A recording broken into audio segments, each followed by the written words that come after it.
siapapun pasti akan mengakui, baik mereka yang setuju dengan politik gagasan, apalagi yang menolak politik gagasan, bahwa praktek politik kita selama ini itu bersifat transaksional material. Nah, jadi dalam proses politik itu terjadi pertukaran antara hak suara yang dibeli oleh kandidat dan kemudian kandidat memberikan sembako atau material yang lain. Jadi ada tukar guling. Siapapun, saya pastikan pasti akan setuju dengan pernyataan ini. Karena situasi ini itu juga sejalan dengan beberapa riset karya ilmiah yang sudah pernah dilakukan penelitian di Indonesia. Ada Edward Aspinall, Burhanuddin Buhtadi juga sama melakukan hal yang sama.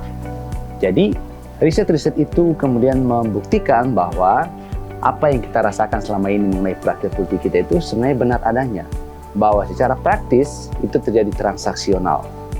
Nah, situasi ini kemudian punya dampak yang sangat signifikan terhadap bagaimana praktik penyelenggara pemerintahan.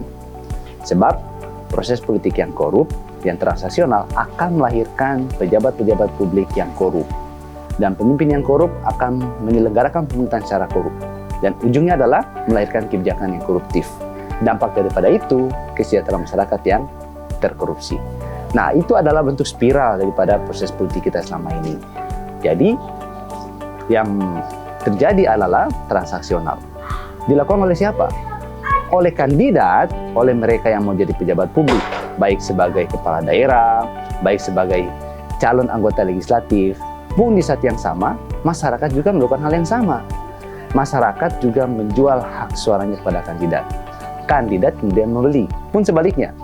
Kandidat menawarkan material tertentu, lalu kemudian masyarakat menjual hak suaranya. Jadi ada situasi timbal balik. Siapa yang salah? Dalam posisi ini, sama-sama salah. Baik masyarakat maupun kandidat. Jadi kita tidak bisa hanya menyalahkan satu pihak, karena ini adalah situasi yang sudah terbentuk lama. Dia bagaikan lingkaran setan.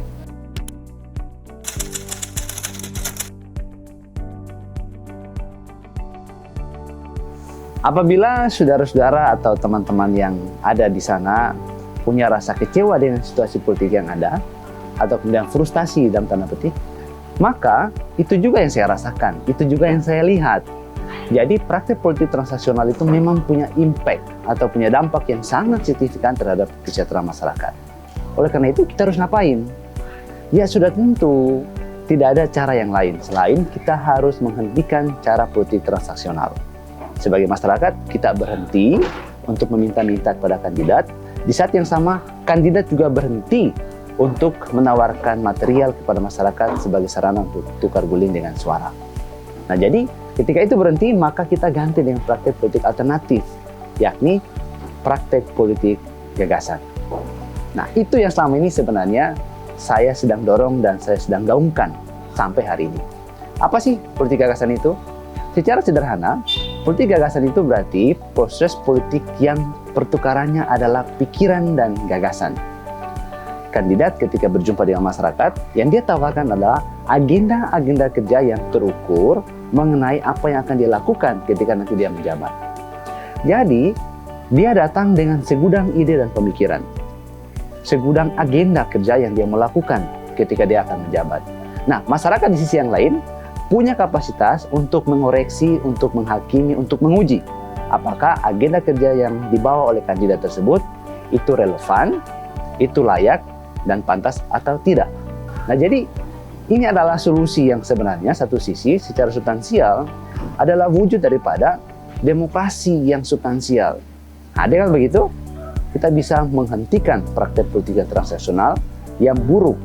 Dan kemudian kita berharap dari proses itu, proses yang baik ini, kita bisa menghasilkan para pejabat publik, para pemimpin, kepala daerah, maupun anggota-anggota dewan yang bermutu dan berkualitas. Nah, dengan itu kita berharap mereka akan menuangkan pikirannya, bekerja dengan baik untuk menghasilkan kebijakan yang berkualitas bagi kesejahteraan masyarakat.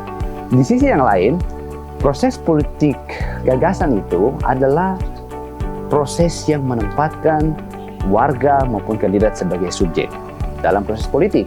Jadi tidak lagi menjadikan salah satu daripada pihak sebagai objek untuk kemudian dieksploitasi. Tidak lagi kandidat mengeksploitasi kemiskinan dari masyarakat atau keadaan masyarakat untuk kemudian meraup suara dengan bantuan-bantuan material tertentu. Di sisi yang lain, masyarakat tidak menjadikan kandidat, apapun itu jabatannya, mau itu kepala daerah maupun calon anggota legislatif, sebagai mesin ATM, di mana dia mengubah momen politik sebagai momen ekonomi untuk meraup keuntungan daripada semua kandidat yang datang mengkampanyekan dirinya ketika berhadapan dengan masyarakat.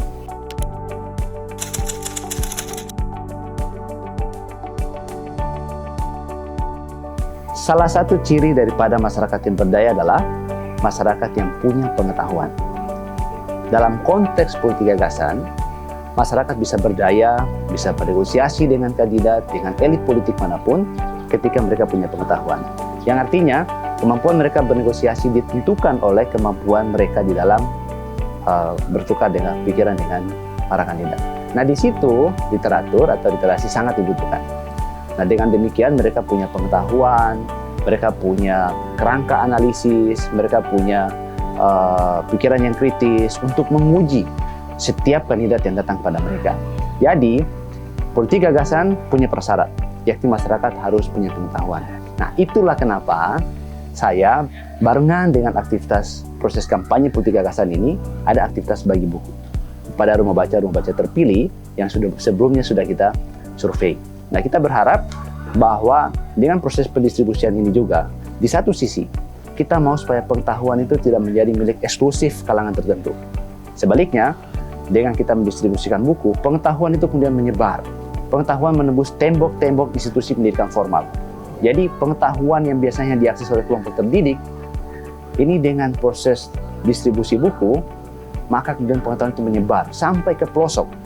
Ya, buku yang saya bagikan itu banyak sekali judulnya, beragam genre, bahkan ada filsafat, ada teologi, ada pertanian, perikanan, ada sastra, dan macam-macam.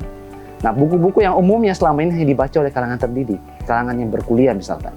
Nah, kali ini, melalui proses distribusi, saya berharap bahwa pengetahuan ini akan merata, karena dia bisa diakses oleh siapapun dan tidak terbatas pada kalangan tertentu.